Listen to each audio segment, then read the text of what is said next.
জয় মা তারা। নমস্কার বন্ধুরা, আমি জ্যোতিষী গৌতম কুমার।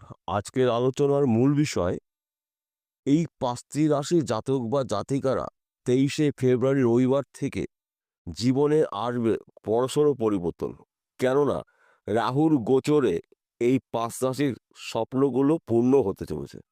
আসুন আমরা জেনে নিই কোন ভাগ্যবান এই ৫ রাশির জাতক বা জাতিকারা রয়েছে। তবে ভিডিওটি না কেটে না টেনে সম্পূর্ণ দেখার চেষ্টা করুন। কেননা এই ভিডিওর মধ্যে আমি যেই ভাগ্যবান ৫টি রাশির নাম বলবো, যদি আমার বলা রাশি আপনার রাশির সঙ্গে মিলে যায় তাহলে বিশেষ করে এই ভিডিওটা আপনাদের জন্য গুরুত্বপূর্ণ হতে চলেছে। তাহলে বন্ধুরা আসুন দেরি না করে মূল পর্বে যাওয়া যাক। কিন্তু ভিডিওটি শুরু করার আগে আমরা একটু রাহুর সম্পর্কে জেনে নিই। কেননা রাহুকে মায়াবী গ্রহ মানা হয়, ছায়া গ্রহও কিন্তু মানা হয় এবং পাপ গ্রহ মানা হয়। কিন্তু রাহু সবসময়ের জন্য কিন্তু নেগেটিভ ফল দেয় না। শুধুমাত্র রাহুর ঘর জানতে হবে। বিশেষ করে রাহু যদি শুভ ঘরে থাকে এবং শুভ নক্ষত্রে থাকে তবে কিন্তু রাহু একটি গরিব মানুষকে রাতারাতি কোটিপতি করতে পারে। তাছাড়া রাহুই কিন্তু এমন একটি গ্রহ, পরধন প্রাপ্তির যোগ তৈরি করে রাহু। তাই বিশেষ করে রাহুর আশীর্বাদে এই ৫টি রাশির জাতক বা জাতিকাদের হঠাৎ করে আর্থিক উন্নতি হতে পারে। ৫টি রাশির মধ্যে প্রথম ভাগ্যবান রাশি মিথুন রাশি। আপনি যদি মিথুন রাশির জাতক বা জাতিকা হয়ে থাকেন, আপনার রাশির দশম ঘরে রাহুর অবস্থান রয়েছে। দশম ঘরকে মানা হয় কর্মের ঘর, কেরিয়ারের ঘর। বিশেষ করে এই সময়টা কিন্তু আপনি কর্মক্ষেত্রে সফলতা অর্জন করতে চলেছেন। আপনি যেই কাজের মধ্যেই যুক্ত থাকুন না কেন, কর্মক্ষেত্র শুভ।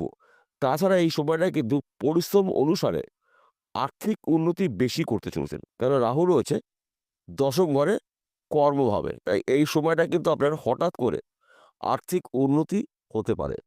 সেই অর্থ লটারির মাধ্যম দিয়ে পেতে পারেন, সেই অর্থ ফটকা বিজনেসের মাধ্যম দিয়ে পেতে পারেন, সেই অর্থ পৈতৃক সম্পত্তির মাধ্যম দিয়ে পেতে পারেন। তাছাড়া আপনি যদি বেকার অথবা বেরোজগার থাকেন, এই সময়টা কিন্তু আপনি কাজকর্মগুলো পেতে চলেছেন বা করতে চলেছেন। কিংবা আপনি যদি বিদেশে যাওয়ার জন্য চেষ্টা করেছেন, বিদেশ যাত্রা কিন্তু আপনার এই সময়টা শুভ। কিংবা আপনি একটা চাকরির জন্য চেষ্টা প্রচেষ্টা করেছেন, চাকরির একটি ভালো খবর পেতে পারেন। সেই চাকরি সরকারি হতে পারে, বেসরকারি হতে পারে, ব্যক্তি বিশেষে। অথবা আপনি যদি এক্সপোর্ট ইম্পোর্টের বিজনেস করেন, এই সময়টা কিন্তু আপনার গোল্ডেন সময়। তাই আপনি রাতারাতি ধনী ব্যক্তি হতে পারেন রাহুর গোচরের ফলে। একাধিক জায়গা থেকে আপনার কিন্তু প্রাপ্তি যোগ রয়েছে। অর্থপ্রাপ্তি, গৃহে সুখ শান্তি প্রাপ্তি, সন্তান শিক্ষা শুভ, প্রেম ভালোবাসা দাম্পত্য শুভ। একাধিক জায়গার থেকে শুভত্বগুলো আপনার জন্য অপেক্ষা করছে। তাই আপনারা এই শুভ সময়টাকে গুরুত্বপূর্ণ কাজগুলো যদি আপনি শুরু করতে পারেন তবেই কিন্তু আপনি একজন গরিব থেকে মহাধনী হতে পারেন। ২য় নম্বর ভাগ্যবান রাশি কন্যা রাশি। আপনি যদি কন্যা রাশি জাতক বা জাতিকা হয়ে থাকেন, আগামীকাল ২৩শে ফেব্রুয়ারি রবিবার থেকে আপনার জীবনে আসবে বড়সড় পরিবর্তন। কেননা আপনার রাশির ৭ম ঘরে রাহুর অবস্থান রয়েছে এবং দশম ঘরে রাহুর দৃষ্টি রয়েছে। অর্থাৎ ৭ম ঘরকে মানা হয় সাংসারিক জীবনে সুখ শান্তির ঘর, সন্তান শিক্ষা, প্রেম ভালোবাসা দাম্পত্য ৭ম ঘর, বিজনেসের ঘর ৭ম ঘর। তাছাড়া দশম ঘরে রাহুর দৃষ্টি, ক্যারিয়ারের ঘরে, কর্মের ঘরে রাহুর দৃষ্টি রয়েছে। তাই এক কথাতে বলা যেতে পারে বর্তমান সময়ে আপনার যে অবস্থায় থাকুন না কেন, কিন্তু সময় কিন্তু আপনার পরিবর্তন হতে চলেছে। অর্থাৎ আর্থিক দিক থেকে আপনি শক্তিশালী হতে চলেছেন। তাছাড়া এই সময়টা কিন্তু পয়সা কড়ির আনাগোনা আপনি দেখতে পাবেন। কিংবা আপনি যদি ব্যবসা করেন, সেইভাবে ছোট হতে পারে, মাঝারি হতে পারে। ব্যবসা ক্ষেত্রেও কিন্তু আপনি ঝড়ের গতিতে আয় উপার্জন করতে চলেছেন। তাছাড়া যাদের বিশেষ করে স্বামী-স্ত্রীর মধ্যে ভুল বোঝাবুঝি রয়েছে, অশান্তি রয়েছে, স্বামী-স্ত্রীর মধ্যে কিন্তু সুসম্পর্ক দেখতে পাওয়া যাবে। তাছাড়া এই সময়টা কিন্তু যারা প্রেম ভালোবাসার মধ্যে যুক্ত রয়েছেন তাদের সময়টা কিন্তু অনুকূল রয়েছে। অর্থাৎ রাহুর আশীর্বাদে আপনাদের আশাগুলো পূর্ণ হতে চলেছে। তাই আপনারা শুভ সময়ে সুযোগ বুঝে সৎ কাজগুলো করুন, জীবনে আসবে বড়সড় পরিবর্তন। ৩য় নম্বর ভাগ্যবান রাশি বৃশ্চিক রাশি। আপনি যদি বৃশ্চিক রাশি জাতক বা জাতিকা থাকেন, আগামীকাল ২৩শে ফেব্রুয়ারি রবিবার থেকে আপনার জীবনে হঠাৎ প্রাপ্তি রয়েছে। কেননা আপনার রাশির ৫ম ঘরে রাহুর অবস্থান রয়েছে এবং আপনার রাশির একাদশ ঘরে রাহুর দৃষ্টি রয়েছে। তাই এক কথাতে বলা যেতে পারে সঞ্চয়ের ঘরে রাহুর দৃষ্টি রয়েছে, আয়ের ঘরে রাহুর দৃষ্টি রয়েছে, ৫ম ঘরে রাহুর দৃষ্টি রয়েছে। এই সময়টায় কিন্তু সন্তান দ্বারায় আপনার গর্ববোধ হতে পারে। তাছাড়া সন্তান যদি পড়াশোনা করে সময়টা কিন্তু শুভ এবং বিশেষ করে যাদের সন্তান এখনো পর্যন্ত আসেনি, সন্তানের ভালো খবর পেতে পারেন। কেননা রাহু রয়েছে পঞ্চম ঘরে। তো পঞ্চম ঘর কিন্তু আপনার জন্য শুভ। তাছাড়া রাহুর দৃষ্টি রয়েছে আপনার রাশির একাদশ ঘরে। তাই একাদশ ঘরেও কিন্তু আপনি শুভ কিছু ফল পেতে চলেছেন। যা নাকি সম্পূর্ণ বলে শেষ করা যাবে না। আপনি যদি বেকার অথবা বেরোজগার থাকেন, রাহুর গোচরের ফলে আপনি কাজকর্মগুলো পেতে চলেছেন বা করতে চলেছেন। শত্রু নাশ। তাছাড়া এই সময়টায় কিন্তু হঠাৎ অর্থপ্রাপ্তি রয়েছে।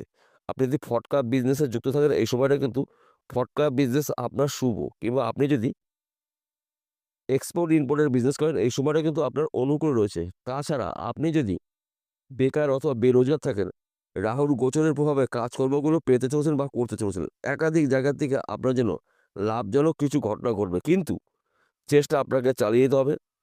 আপনার পরিশ্রমের মাধ্যম দিয়ে কিন্তু আপনি সফলতা অর্জন করতে পারবেন। চতুর্থ ভাগ্যবান রাশি ধনু রাশি।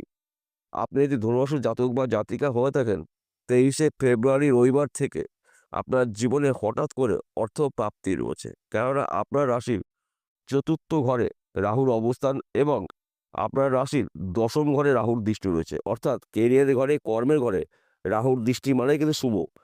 তাছাড়া আপনি এই সময়টা কিন্তু প্রচুর কাজকর্মের খবর পাবেন। যেই কাজগুলো আপনি খুঁজে বেরিয়েছিলেন, এইবার কিন্তু কাজ আপনাকে খুঁজে বেড়াবে। কেননা সময়টা কিন্তু আপনার জন্য গুরুত্বপূর্ণ। অর্থাৎ এই শুভ সময়টাকে সুযোগ বুঝে গুরুত্বপূর্ণ কাজগুলো যদি আপনি শুরু করতে পারেন, তাহলে সেই কাজগুলো কঠিন হলেও সহজে কমপ্লিট করতে পারবেন। তাছাড়া আপনি যদি বেকার অথবা বেরোজগার থাকেন, রাহুর গোচরের ফলে আপনি কাজকর্ম পেতে চলেছেন বা করতে চলেছেন। কিংবা আপনি যদি বিদেশে যাওয়ার জন্য চেষ্টা প্রচেষ্টা করেছেন, এই সময়টা কিন্তু বিদেশ যাত্রা আপনার জন্য শুভ। কিংবা যারা চাকরির জন্য চেষ্টা প্রচেষ্টা করেছেন, চাকরির ক্ষেত্রে ভালো খবর পেতে পারেন। সেই চাকরি সরকারি হতে পারে, বেসরকারি হতে পারে, ব্যক্তিবিশেষে। অথবা আপনি চাকরি করছেন, চাকরির ক্ষেত্রে কিন্তু আপনার পদে উন্নতি রয়েছে, সম্মান প্রাপ্তি রয়েছে, মনের মতন জায়গায় পোস্টিং হতে পারেন। তাই এই সময়টা কিন্তু আপনারা অ্যালার্ট থাকুন, রেডি থাকুন, প্রস্তুত থাকুন।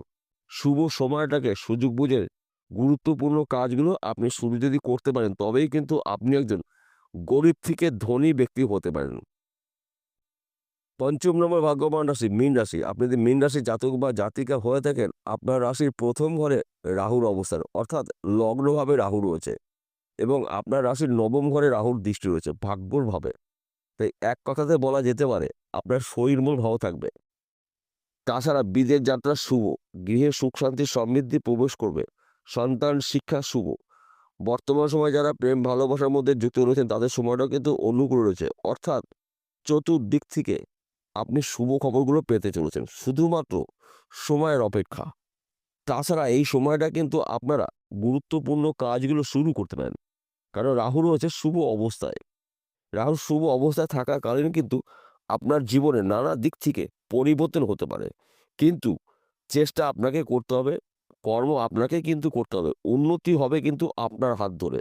রাহু শুভ অবস্থায় রয়েছে, তাই বলে কিন্তু এটা নয় যে রাহুই আপনাকে ধনী করে দেবে কর্ম ছাড়া। কর্ম আপনাকে করতে হবে। সে লটারি টিকিট বিক্রি করুন কিংবা লটারি টিকিট কাটুন কিংবা ব্যবসাই করুন। কেননা কোনো কিছুর মাধ্যম দিয়েই কিন্তু আপনি কোটিপতি হতে পারেন। একটা মাধ্যম দরকার।